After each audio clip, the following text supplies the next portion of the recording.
What I realized is that day-to-day life, we are always seeking dopamine. Every day of the week, somebody bring me a deal. You find a property, you know it's a great deal, bring it to me, we'll partner on it. There's so many opportunities, but you got to have conviction. People want to play the game, but they don't want to have skin in the game. Yeah. But that's not how life works. Yeah. You can't play the game without skin in the game. You got to have skin in the game somehow. The 5 steps to write your own book, what would it be? I'll give you one step. In life, there's a blueprint for everything. There's no need to start over.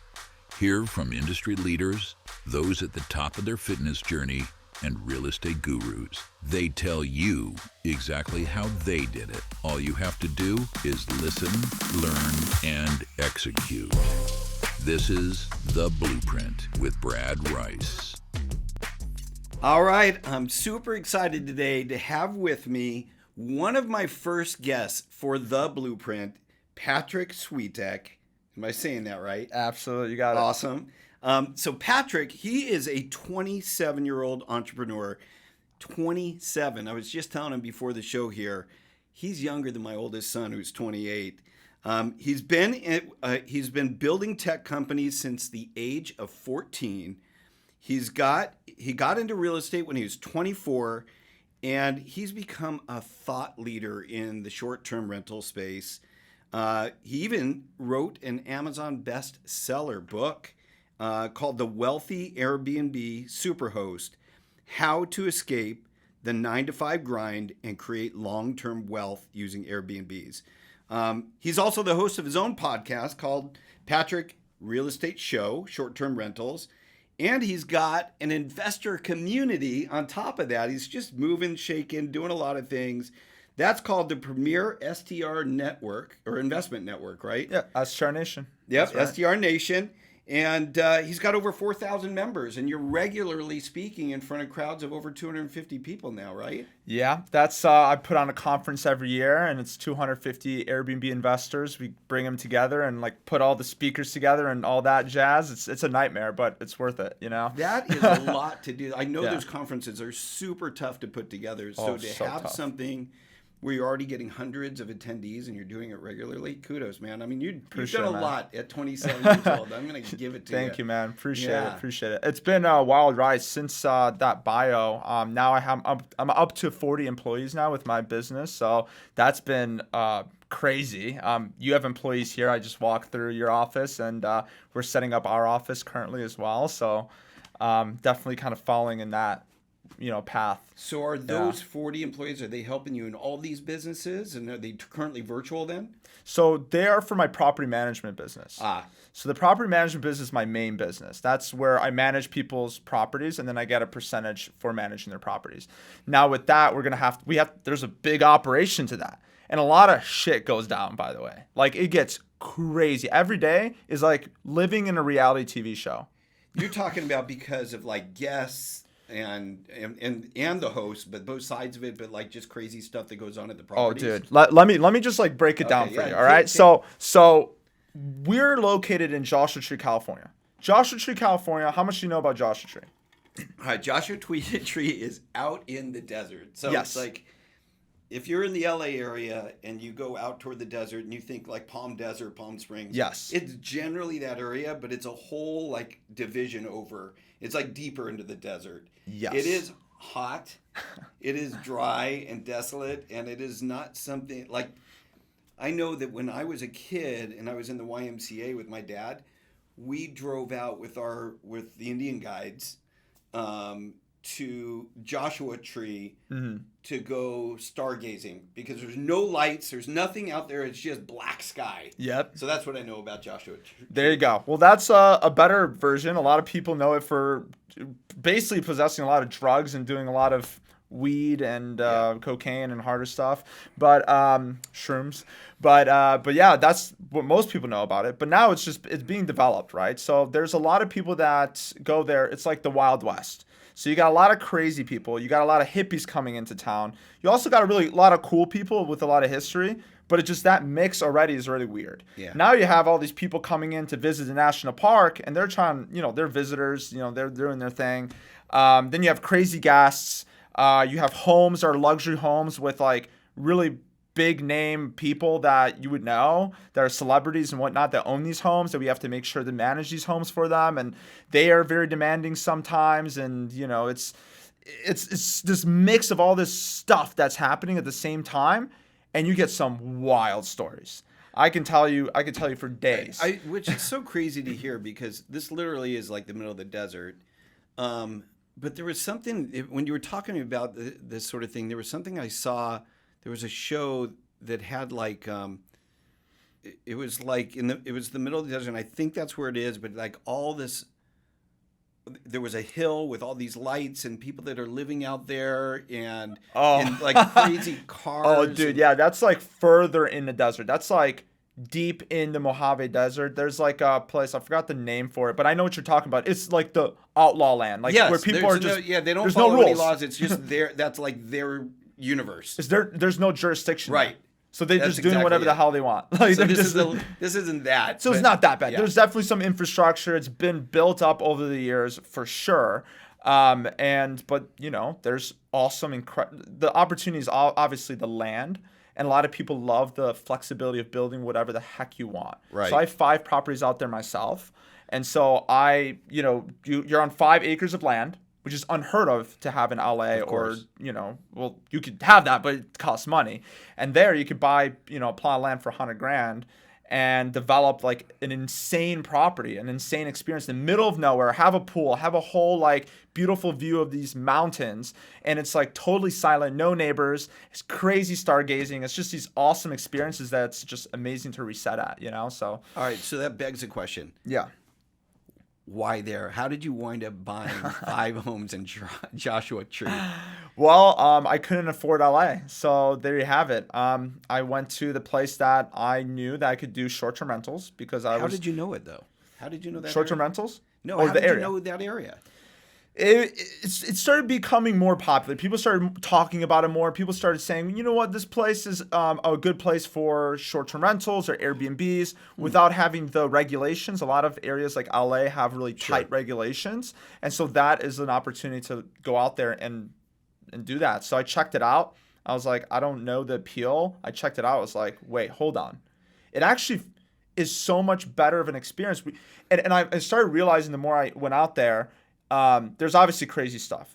But the thing I really enjoyed about it is the reset. What I realized is that day-to-day life, we are always seeking dopamine. Every second of our day is, what can I work on next? Once you stop one project, you have to get into the next one. You have to distract yourself somehow. You have to get on your phone. You have to, you can't just be in peace and quiet. And it's quite hard to do that in cities like LA, where, I come back from Joshua Tree when I come to LA and I'm like in, bumper to bumper traffic and my blood is boiling and I'm like, this is why people live out there. Yeah. It's just, So it's close enough where you can get away and, like you said, reset. So it's not like you're taking a big long vacation. You drive. So most of the guests are local where they're driving then. They're not flying. Most it's not a guests, destination for people coming from other states, and I want to go in the middle of the desert here. There is some of that, but most people drive in from LA, San Diego, that kind of thing. There are people that come from internationally to the national park, like from France, Europe, that kind of thing. But mostly people driving in. Got it. Okay, so you bought 5. How long ago did you buy these, by the way? You're 27 now, so when did you buy your first place? 24 is when I started getting into short-term rental investing. Bought my first one, wasn't actually in Joshua Tree. My first one was in the Smoky Mountains of Tennessee. Huh. All right, so I want to go into that story. Do you want to go into backtrack? Because this is what interests young people, right? They're on socials. They see all this stuff about real estate. They see all these different ways to get into real estate.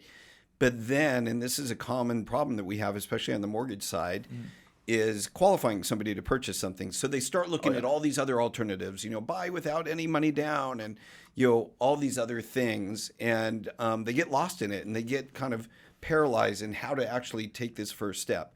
So it'd be great for them to hear, how did Patryk actually literally buy that first place? So going back to when I was 14 years old, I was an opportunist from the day that I was born. Like while kids saw snow day and were like, dude, I get a free day off school. I saw snow day as dollar signs. I saw it as an opportunity to plow driveways in Chicago, where I was born and raised, and make money. So my brain was just always wired that way. It was just, I was an entrepreneur at heart, and I always liked solving problems and making money. So when I turned 14 and I was a gamer. So that's what guys do, right? Girls will go into dance or something like that. Guys will become video gamers, right? But the thing is, there's no money in video games unless you go really big and really pro, and I wasn't really that good at it. So what did I do? I provided the shovels to the miners. I provided the server space for the people that wanted to game. And so with that business, it grew, and I made around $40,000 a year until I was 18 when I sold the business. Okay. Granted, All right, wait. How much did you sell the business for? Oh, it was like 30 grand or something like that. Okay. Yeah. Great. Yeah. Somebody bought it. You created something of value, and they bought it from you. Exactly. So at the time, I was like, you know what? It's good to cash out. I see this industry going down. Minecraft was like my big thing. What worked, that and like League of Legends and all that kind of stuff. But that was kind of dying out a little bit, and I was like, console games were going crazy. So I was like, all right, I got to sell it, get out. So did that, and then I thought, wow, like every school's gonna want me. I'm a G. Like I literally made all this like value in the world. Like people, this is what people are looking for, dude. I got into no schools. Yeah. I had a 2.8 GPA. No way. Like I got rejected from everybody. So yeah, long story short, did community college, got a 4.0, got into top 10 business school, did the top 10 business school, University of Illinois, Champaign. Nice. Did that. Started a bunch of startups here and there. A lot of them failed, learned a lot from them. Built augmented reality menus, like a lot of tech stuff. But then here's the big pivotal moment is once my last startup failed, I moved to LA for a job, and I worked as a product manager for an Airbnb company. That was the beginning of my exposure to Airbnb. That was in Chicago?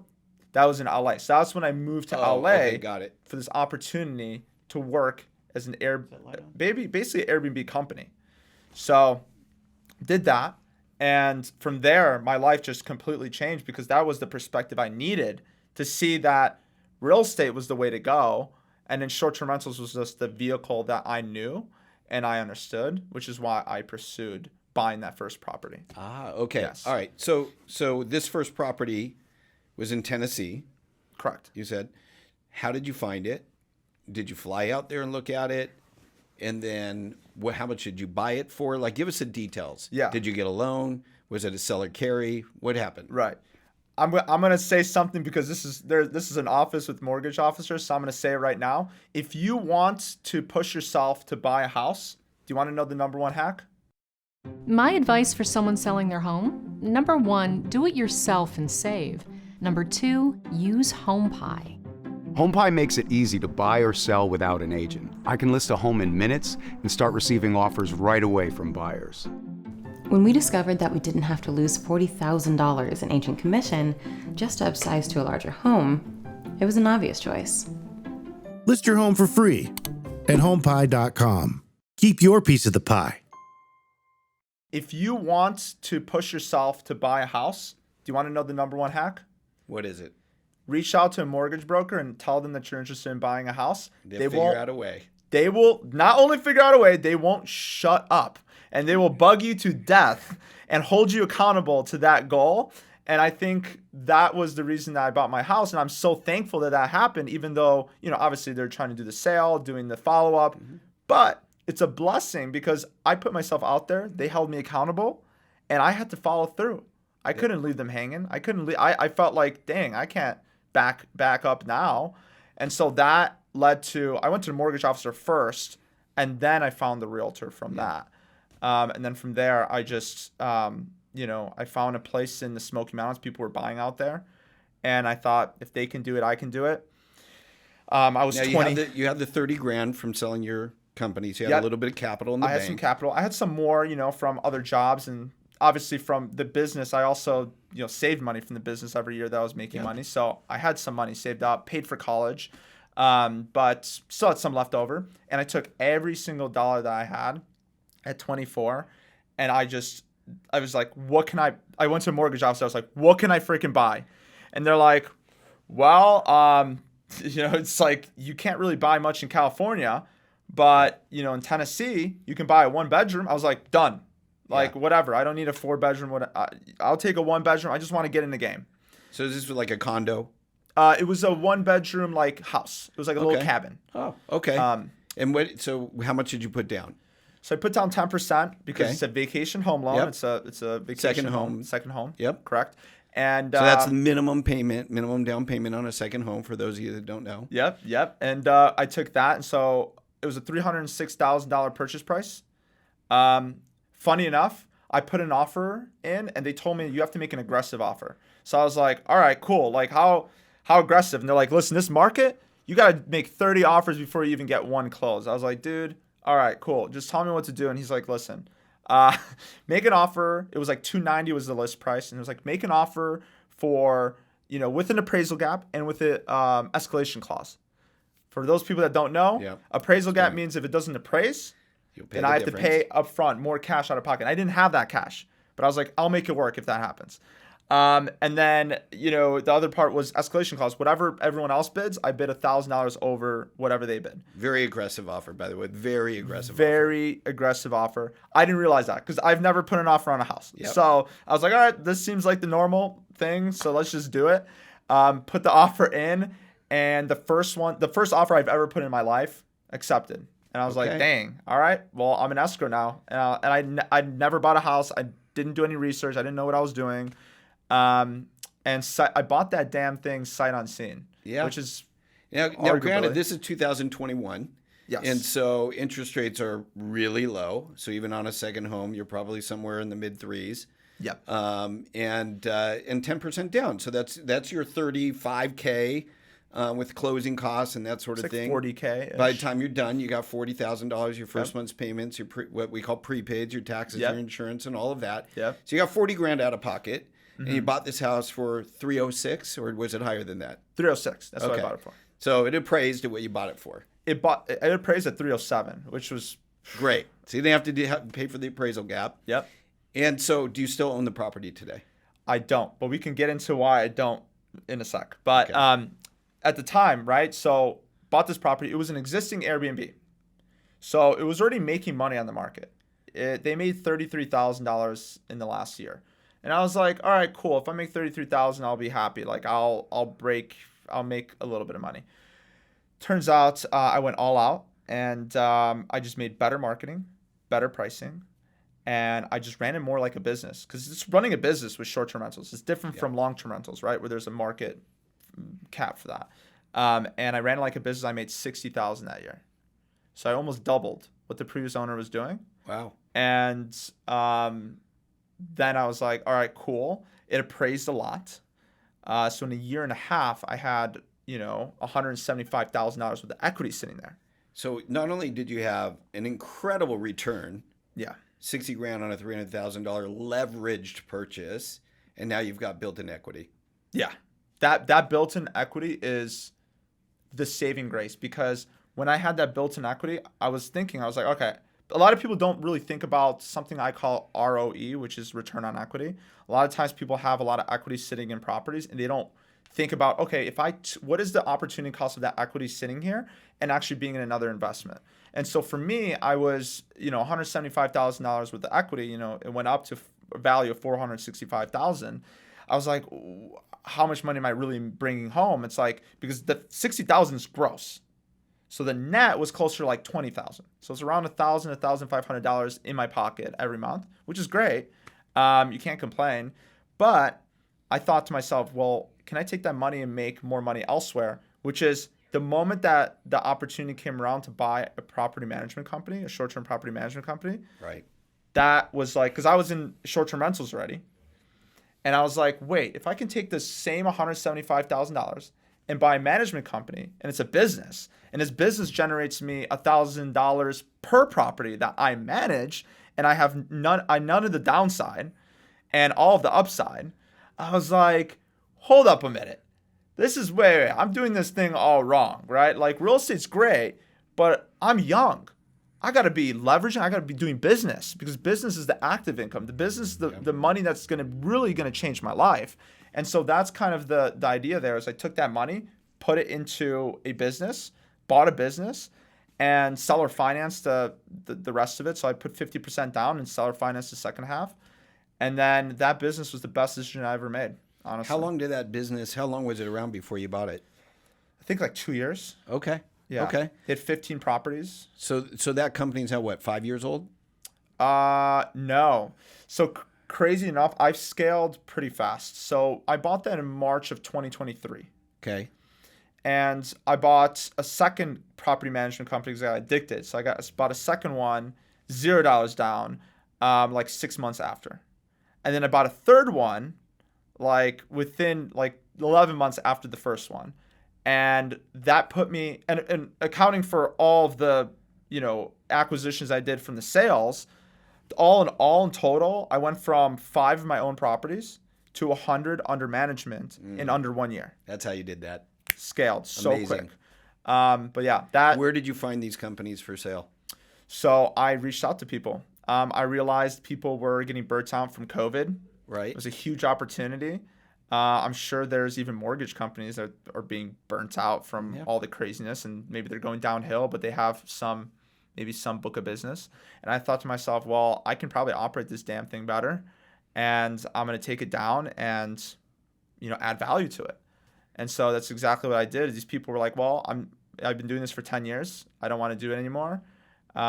All luxury rentals. I was like, perfect. I can take that same brand and I can leverage that brand to scale it, because he's saying no to 98% of the leads because he's not looking to scale. But I'm looking to scale. So if I said yes to all those leads, plus I leveraged that brand and got all the realtors on board and became the #1 management company through acquisitions, I wouldn't have to do all of that work. My most valuable resource right now is time.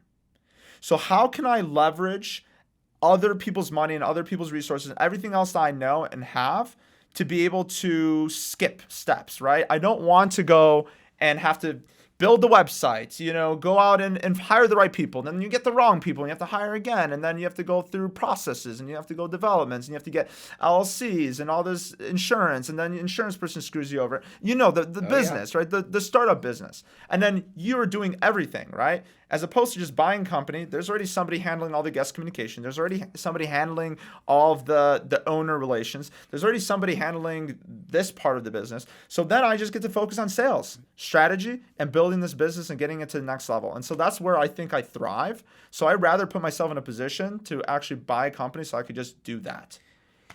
So your plan is to continue to do that. Now you've got, you mentioned at the beginning here, you had 40 employees. So this is through acquisition for the most part. I'm guessing that this is spread out in various states. This is virtual. Like most people are not in your office, although now you're wanting to have a central location. So it's all in Joshua Tree right now. Okay. Mm-hmm. Gotcha. Yeah. So is the idea to centralize it or still leave it where you've got virtual people working for you? Good question. So I do have VAs. I do have virtual people working for me, but you need people boots on the ground to make things a lot more flow a lot easier. So currently we're at a position where we're just in Joshua Tree because of the economies of scale. So think about this, right? Every time I buy an asset, like right now I have a seller finance opportunity that I'm buying in Joshua Tree. The reason I have that opportunity is because I know all the realtors, I know all the contractors, I know all the people, I know exactly what that property can do. And the moment that I close down a deal like that, I send my contractor out there. They take care of it. I don't have to worry about it. Then once it's done and it's ready to go, I know exactly the right amenities to put in to get it to where it needs to go. And then I know exactly how much money it's going to make. There's less risk. And then once I'm done with all that, I don't even have to manage the damn thing because then my management company manages it and I still make the money for it. So that's beautiful.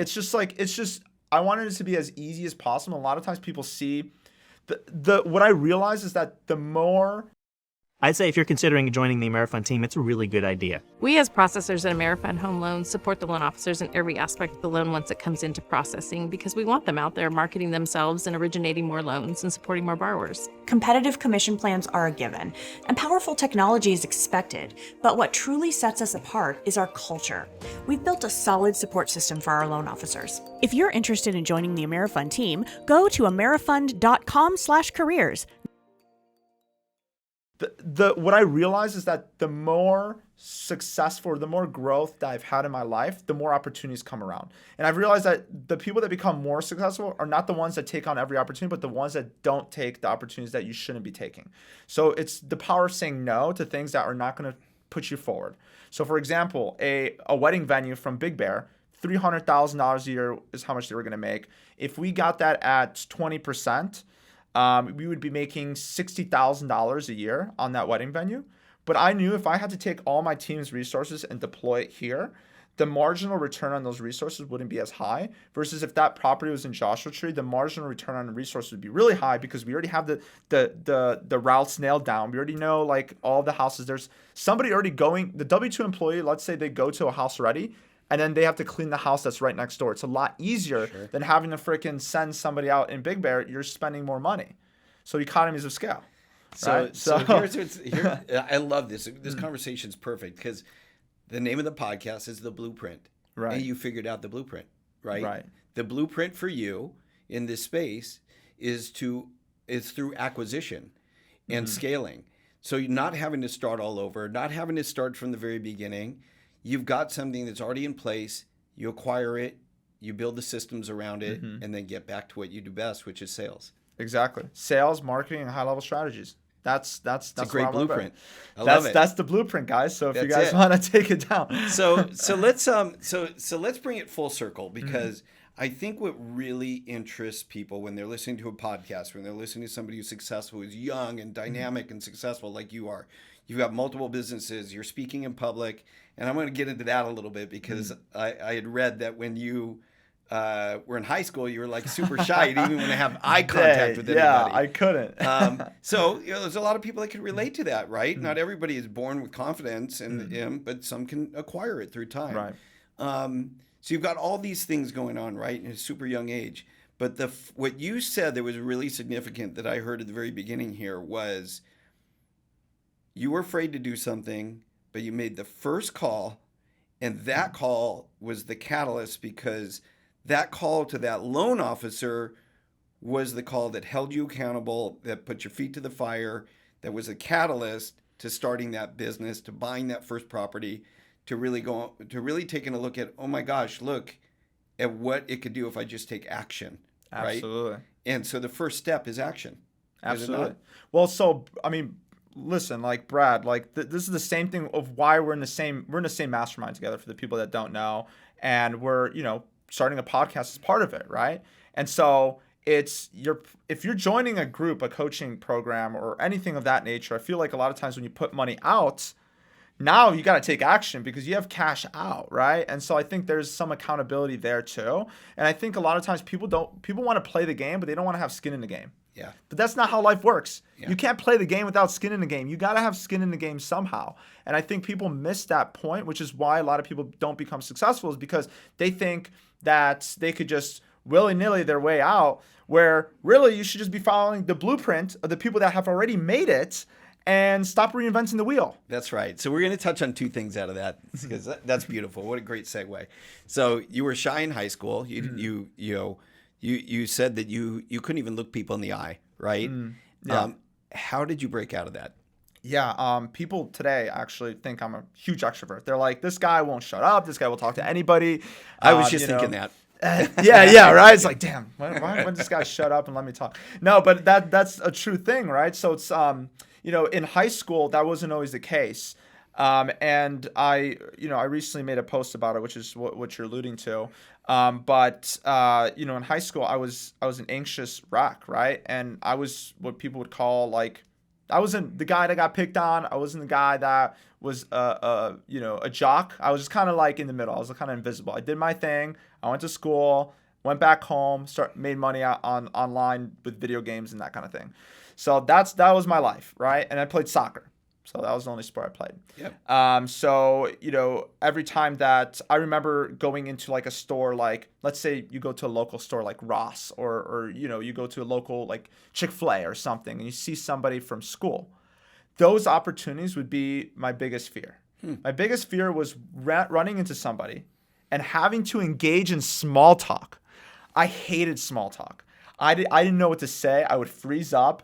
like, what do we talk about? Like, and so whenever I see somebody and somebody recognize me, I remember there's times where people would recognize me and I would pretend not to hear them and I would walk out of the establishment. And that's being shy. What? That is being shy. Yeah, Yes. I was shy to that level, to people that I knew, that I've seen in class or I've known about. And these weren't girls. This was not like, oh, this is a chick that I really dig. No, it's like some dude in one of my classes that's like, hey, dude, I know you. Like, what's up? So I never wanted to do that. Now, fast forward, I met a mentor, somebody that taught me a lot of different things, and it was just like an older brother to me. It was somebody that I met that said, hey, being social is not really that hard. You got to do this, this, and this, and kind of practice it and do your thing. But even at 18, I remember going to my first networking event. And at 18, my mentor at the time, I had a different mentor that was like, you have to go and network if you want to become successful. You sold your business, you're doing really well, but you need to be in networks. That's how you get to the next level. I was like, cool, I'm going to go and start this networking thing. So I went all the way from Chicago to downtown, from north suburbs where I lived. I took a train down to 30-minute train down to Chicago, downtown. And there was a networking event going on. It was at a bar. And so I wasn't of age, but usually people my age don't go to those networking events. So they didn't ID me or anything like that. I came in, they gave me a glass of wine. I was like, cool. I've, never, at the time, I don't think I've had a sip of alcohol. So I was like, all right, put it down. And I panicked. I was like, and I was better at this point. At this point, I already learned how to talk to people and not to make eye contact and all that. But I was nervous about networking. I was like, this is so scary. Like talking to these people that are older, that are sophisticated, have businesses, this whole thing. It's like, these people are so elite, right?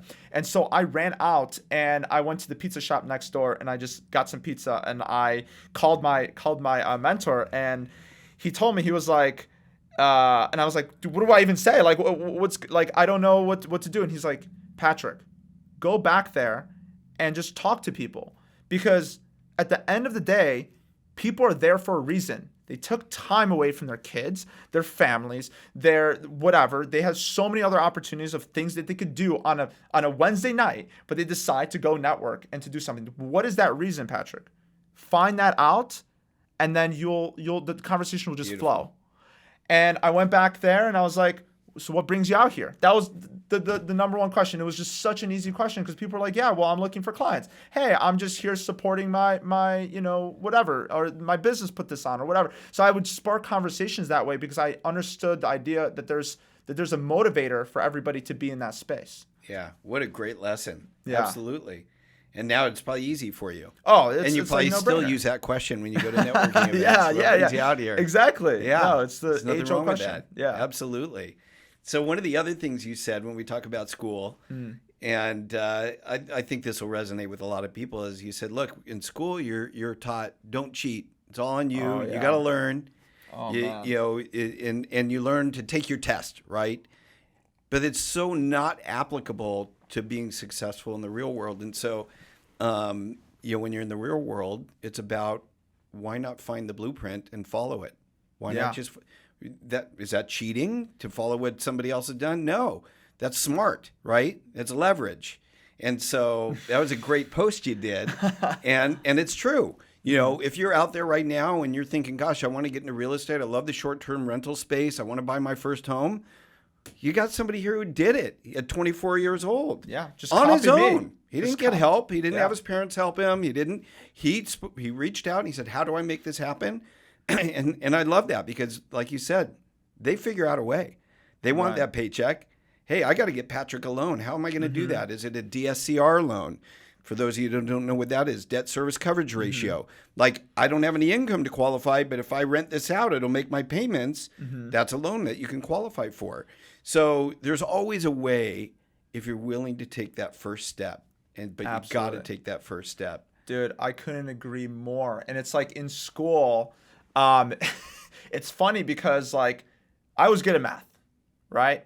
And so in school, whenever we went to English class, I mean, that was not my first language. So English, which is funny because I wrote a book recently. So it's kind of, I had to want to prove myself. But at the time, English was not my strength. Math was. So when I went to the teacher to show me, hey, how can I get better at this English thing? she would just kind of, give me resources to become better at this thing. But I couldn't go to the kid in class and just like copy him or just, hey, dude, can you just write my essay for me? Because you're actually really good at this thing and I'm really good at this math thing. So maybe I'll do your math homework and then you do my English homework and then we'll just switch. And what's funny is in college, that's exactly what I did, because I learned through my business that you can actually find the person that knows loans, right? I didn't know loans. I didn't know how I can qualify. Granted, I'm not even a licensed professional, so I can't do it. However, I found the expert. I found that expert and I said, how can I get this freaking house? This is the money I have. Can you figure this out? Did I have to do the work to figure that out? That's No. exactly the lesson. No, you didn't. I didn't. You found the expert. I found the expert. So in college, when I was in a class and I had the same person in two classes, I would do the homework for the class I was really good at, and I would have them do the homework for the class that I wasn't good at, and then we switched. That's plain smart. And that's all how I that did is. it. Absolutely. I leveraged. I cheated. I love it. All right, so I want to try and boil this down for people, especially because you wrote this book. And I think there's a lot of people out there, and it doesn't matter the age or how long they've been in a business and that sort of thing. And they see a lot of people like publishing a book and they're pushing something out and they're like, man, I know this subject so well. I could probably do that too, but they don't even know step one. So if you were, if you go back to your experience and you wrote your book and you said it's an Amazon bestseller, like you go to Amazon right now, you can find your book. And I think I had written down the name of it. It was, The Wealthy Airbnb Superhost. Yeah, I believe you alluded to that in the beginning. So, yeah. So, and we'll give you a chance to plug all that. We'll put good. all that below the post here. But if you were to boil it down to 5 steps to write your own book, the 5 steps to write your own book, what would it be? I'll give you one step. Are you a tech investor looking to shape the future of real estate? HomePie is the #1 for sale by owner marketplace, and we are revolutionizing the way homes are bought and sold.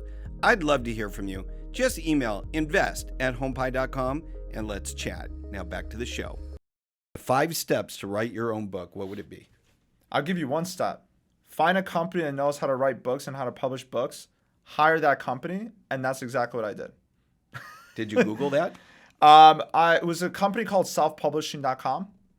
Granted, I did have to take extra steps, of course, but I just followed their blueprint. They told me this is kind of like, it's kind of coming full circle here. I don't know. But I followed the blueprint. I said, okay, listen, I gotta make sure that first I get all my ideas out.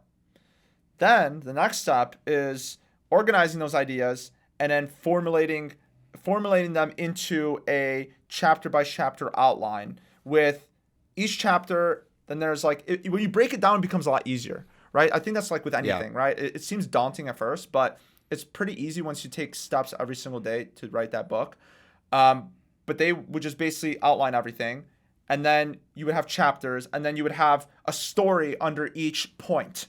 So here's a point, and then here's a story. Here's a point, here's a story. And that fills up pretty much a big chunk of the book. And people love stories. Sure. So that's really what people go for books. So it's actionable insights, but it's also a lot of stories. And so that kind of ties everything in really well. And so when I kind of wrote everything out, I was like, cool. And then I was like, now I have to take whatever I have here and I just have to elaborate on those points and build more of a case there and write the whole story out and do all that. And that's how I filled up my whole book of 150 So you literally pages. wrote it. You didn't hire a ghostwriter. No. They didn't interview you to write the thing. Nope. It was before ChatGPT became a thing. And you had yours, which you probably could do now. But yeah, that's pretty admirable. I mean, that's I think you're right. It's the whole thing about you found somebody who knew how to do it, and they showed you how to do it, right? And then I found an editor, and they took my hundreds and hundreds of red pen mistakes and just made it more palatable Readable. for somebody. Yeah. That's it. And then they helped you to publish it. And is it printed copy too, or just? Yep. I Okay. can print. I have a bunch of prints, and I give them out to people at conferences sometimes if I find somebody inspirational that I'm like, hey, grab this book. I think you'd like it. Did you do the audiobook too? No, I did not. That's probably the next step. Okay. All right. Yeah, that'd be pretty cool, right? I know. I And think that read it yourself. Yeah, maybe I'll hire somebody to do that. Very good. Yeah. Yeah. So look, hey, everything that we do in life, it really boils down to there's a blueprint for it, and find somebody that's done it and follow them. So with that, you teach other people the same thing, right? Exactly. So I think one of the most rewarding parts of not only being a business owner, but being somebody that is a thought leader in their industry is giving back to the people that are maybe a few steps behind, or a few steps behind you, or starting out. I think that has a lot. I mean, coaching people is just some of the best feeling ever, is to see people within your company and mentoring people like that, but also within the coaching program, and just like showing them like, this is how I got from 0 to 100. Here's how you can do the same blueprint to get to where you need to go. And that's it. And so what's really interesting is the thing that I realized about being young, and I'm kind of making a segue here. The thing I realized about being young is that you have time on your side. But that doesn't mean you need to spend all the time in the world trying to figure everything out. I think that's the whole thing that people get wrong, is young people try to figure things out. Yeah. And just find people that have done it already, and model after them. But not only model after them, but everything that you're thinking about that is a roadblock to get to where you need to go, there's actually a solution for that roadblock. So, for example, I think I don't have enough money is like the number one thing that people talk about with getting into short-term rentals. Granted, you can co-host people's properties without money. Number two is you can a lot of times find money if you have a really good deal. And let me ask you this, Brad, right? Like, let's say I had a $30,000 Ferrari. I want to sell you a brand new Ferrari for $30,000. Would you buy it? Even if you don't need it? Sure, if there's value there, of course. Let's say it's worth $100,000. Of course. Let's say you don't have the money. Are you going to be able to find the money? You always do find it. Absolutely. You will always find the money. Yeah. Because the value is I borrow there. it from Micah. Yeah, exactly. and so the idea, so what you're really telling me right here is that money's really not the issue, because you can find the money. You just told me. So it's really about finding the right deal. That's really what you need to learn. That's right. And that's something that you can actually teach. So every day of the week, somebody bring me a deal. You find a property, it's a great deal, bring it to me, we'll partner on it. I mean, there's so many opportunities, but you got to have conviction. Mm-hmm. The last thing I want to do is kind of bring us back to at the beginning. We were talking about your 40 employees. You said, man, I got stories. Oh, boy. So I want you to tell a couple of stories. I imagine these are pretty wild things. And the only reason I bring this up is I saw on, I think it was TikTok last week sometime, there was a story that this couple was talking about where they went to go Airbnb. It was an Airbnb in Maui. I think it was Maui. It was one of the islands.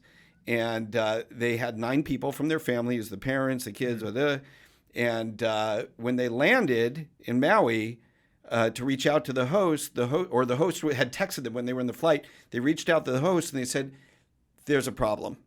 And I'm going to go really fast through this long story they gave. But the problem was, we double booked. We're really sorry, and there's a plumbing issue in the other property, but we have this other property for you. Long story short, they didn't own either property. They didn't own either of them. And they put them in this property that was just somebody's abandoned home. They went out, bought all this stuff, and filled Ross Target type stuff in it. They knew something was wrong. They drove by the other property. There was nothing wrong with the property. The person who owned that home was living there, came out and said, "Why are you taking photos of my home?" And they're like, "Wait a minute, this is your home?" That's how the whole thing unraveled. Wow. And then there was a whole story about Airbnb not really, doing the right things initially, blah, blah, blah. But that was a crazy story. And I imagine that you probably see not maybe similar, but stuff like that all the time. Oh, yeah. Let me before preface this whole conversation, before I even get into this, I want you to know that with bigger problems comes bigger money. So, not only is this business really rewarding in a lot of ways from okay, I have 40 employees, I'm providing for a lot of people. There's a lot of people that are getting impacted in this town that are benefiting from Airbnb, and it's an incredible way to get into it. But also, we're closing in on like $80,000 net a month. So that's net. And so it's $6 million booked revenue a year. It's great business. But just like with any business, there's interesting things that come your way and you have to solve problems. And so, we've had stories. I think one story in particular was I had a handyman, which is, anyways, we had a handyman that came out to the property and said that there was very murky water from the guests.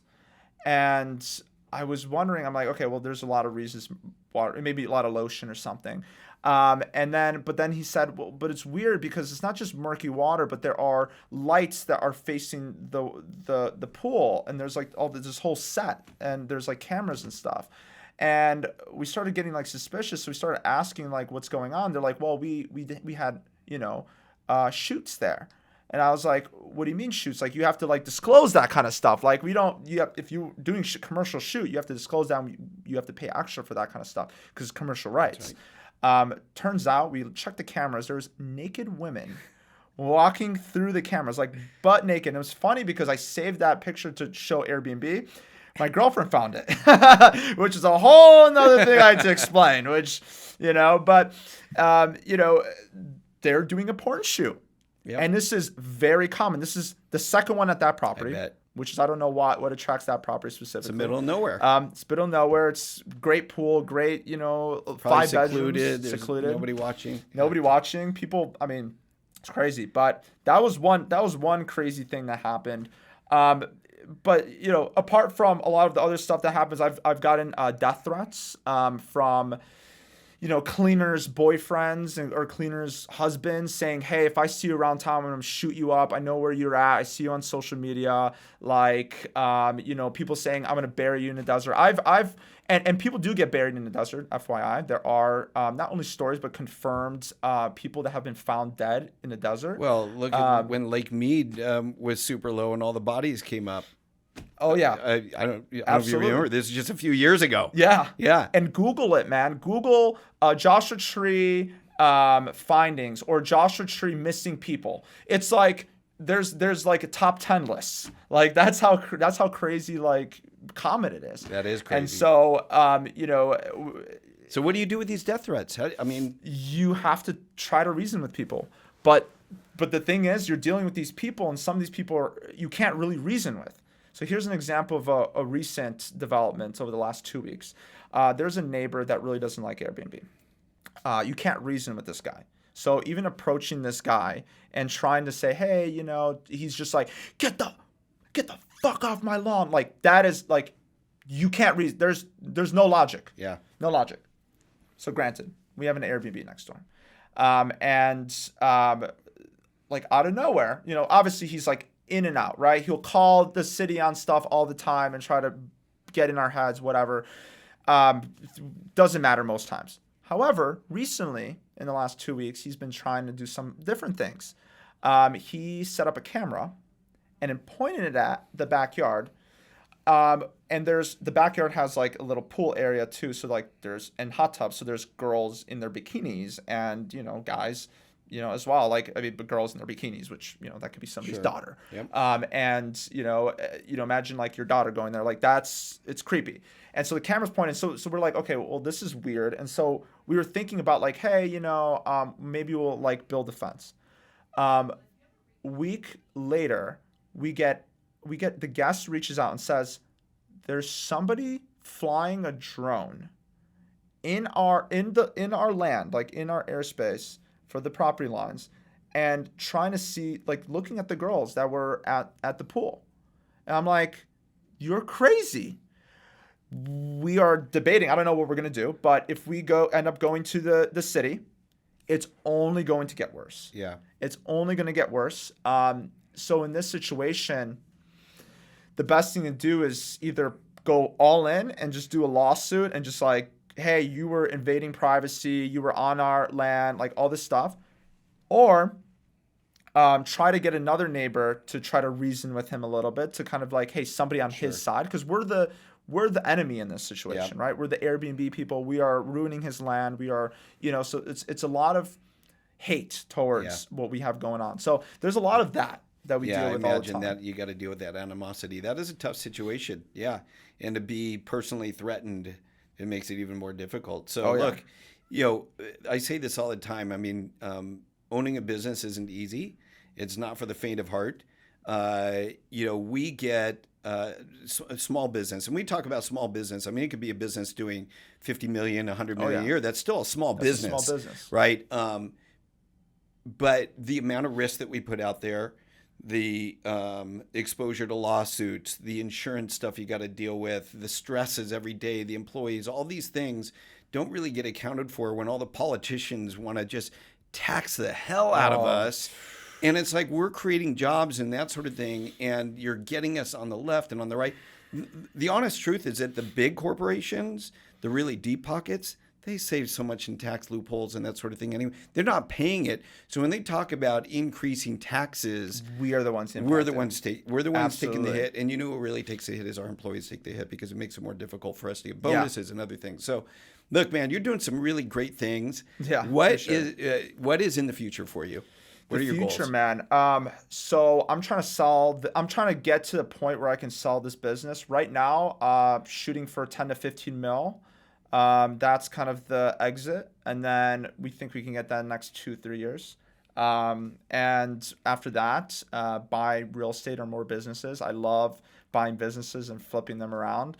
I think that's my strong suit. I'm just playing in my field, man. I love it. You know, I'm doing what I'm good at, and I'm just finding other people to find the blueprint for what they're good at, right? There you are, the blueprint. There you go. You got to wrap it all the way in. home. That's awesome. I'm sure you're going to do it, and I'm excited to see what you do in the Appreciate future it, here. man. I mean, it's you got a lot of good things going on. So if people want to reach you or find you online or follow you, how will they do that? You can reach out to me. My name is hard to spell, but it's going to be in the show notes here below. But it's at Patryk, Patryk, and then _SWI. You'll be able to find the rest of it. So that's Instagram. You can find me on there. You can find me on YouTube as well. Patryk Swietek, same thing. Patryk Real Estate Show, if you want to listen to stuff more closer related to Airbnb investing. My book, the whole thing, the whole shebang. Just get connected with me, man. I'm happy to help people out, especially young people. I have a special place in my heart for that. So I love young people. Yeah. Yes, young people. Of course. That's great. And by the way, the spelling of his name, he was doing a little bit of a dig there because I gave him a nice coffee mug, and I spelled it. They spelled his name wrong on it. I don't know if I did though. I may have given them the right name. You delegated. Spelled it wrong. So you delegated. I wasn't handwriting that myself. Yeah. So anyway, Patryk, awesome having you on, man. And go out there and keep killing it. Appreciate it, man. Thanks for having me. You got it.